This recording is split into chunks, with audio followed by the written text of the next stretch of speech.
Alors bonjour à tous les amis, on se retrouve pour ce qui commence maintenant à devenir une habitude, ce Dvar Torah de la veille de Shabbat que j'espère très rapidement nous pourrons à nouveau dire comme nous avons l'habitude à l'intérieur de la communauté dans la joie et la bonne santé tous ensemble.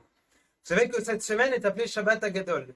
Shabbat Hagadol, traduction littérale, c'est-à-dire que c'est appelé le grand Shabbat. Alors beaucoup d'explications ont été données à ce sujet, mais ce qui est sûr c'est qu'une des explications, ou peut-être l'explication la plus centrale, et que ce Shabbat, à l'époque de la sortie d'Égypte, il y a eu un grand miracle, d'où le nom Gadol, le grand miracle.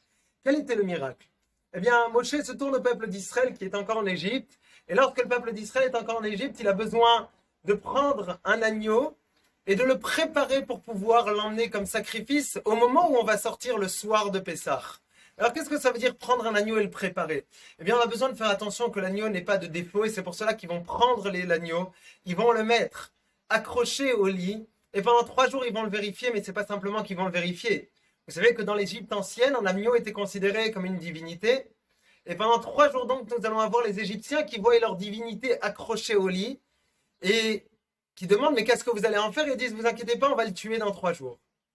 Et que malgré cette provocation, on aurait pu s'imaginer qu'il y allait avoir un massacre à grande échelle, et qu'il ne s'est rien passé parce que Dieu a protégé le peuple d'Israël, afin de pouvoir le préparer pour sortir d'Égypte.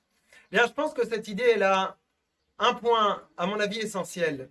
C'est-à-dire que pour pouvoir sortir d'Égypte, la première question qu'on est en train de demander au peuple d'Israël, c'est à quel point tu as la capacité, la force de pouvoir affirmer ton identité de juif sans en avoir peur et être prêt à le dire et l'affirmer sur la place publique.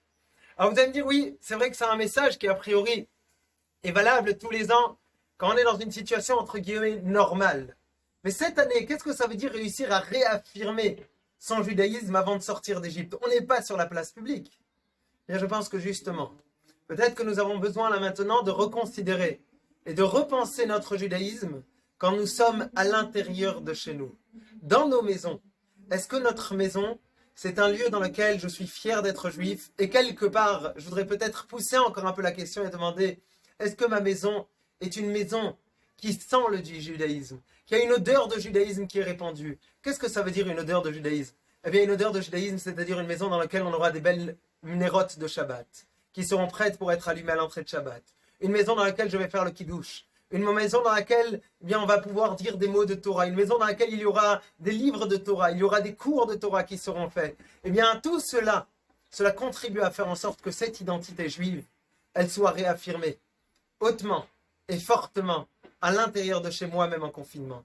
Alors ce que je voudrais souhaiter, c'est qu'on ait tous la possibilité de pouvoir passer ce Shabbat Hagadol, ce grand Shabbat, et le vivre tous ensemble, avec cet effort de se dire comment est-ce que je vais pouvoir faire en sorte que ma maison puisse respirer encore un petit peu plus le judaïsme.